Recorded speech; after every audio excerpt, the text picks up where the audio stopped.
four-spot jump potentially tonight, Coach. We talked about on the pregame show with everyone from second to ninth place in this league bunched up.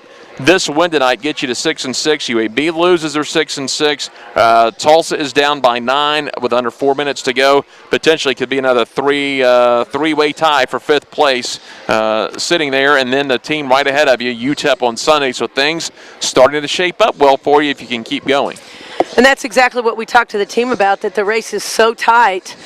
And we also talked about our backs are against the wall. If we don't like the position that we're in, we can do a lot in the next 3 to 5 games to really change it. And if the cards had fallen right tonight, we could have even been tied for 4th place. Right. So that's a really dramatic jump. But I will tell you this, I'm going to give our kids all the credit in the world because I really challenged them to be rebounders this evening and to keep the other team off the free throw line. We out-rebounded them by 25 rebounds, and the other team only shot 10 free throws. So the players, they did exactly what we talked about in the locker room, led by Nicole Dixon with 16 rebounds. And, of course, Ariel Hearn, I thought was really critical down the stretch, hit 2 big threes in the second half. I thought Sana Hope hit a big bucket. I thought Asia Bay hit a big bucket. And then, of course, Kesey Ariel hit some free throws, and Kesey kind of iced it with some free throws. So just a really great win, hard-fought win. And you win in a lot of ways, but when you win on the road and it's hard, it's very, very satisfying. And I'm just really happy for our kids because they gutted it out. It was scary at first, 9-0 to start the game. They jumped out 13-5 with 14:53 to go in the first half, and it looked like Southern Miss was on fire. You go on an 11-0 run to get the game to within 2. You trade buckets. You get it to 3 at the half, and at that point you can kind of reset things going into the locker room. We just felt like we made some mistakes. The 2 plays that they scored on early in the game were plays that we've covered and covered and covered and covered. And so it was just a matter of we had to guard it the way that we'd worked on it. And so we finally found a way to do that. We never did quite figure out our ball screen defense.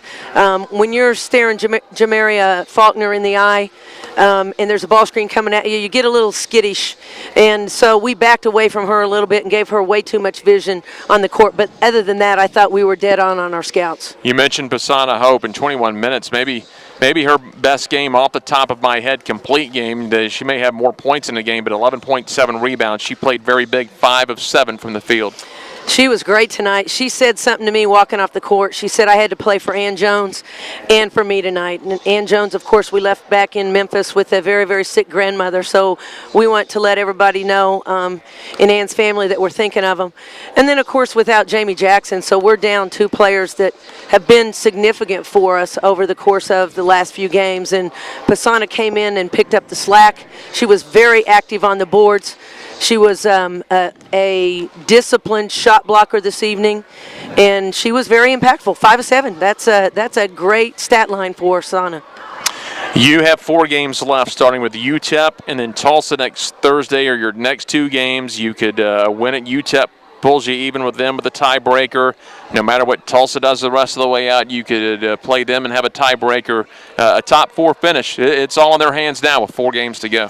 That's exactly right, and we absolutely control what happens to us going forward as far as that first round bye. So that should be a motivator for us. We sat in the locker room right before the game tonight, and we all agreed this is not exactly where we would like to be, but a win today would put us really almost back in the driver's seat in terms of a bye. So we've got to handle that responsibility now. All right, well, Coach.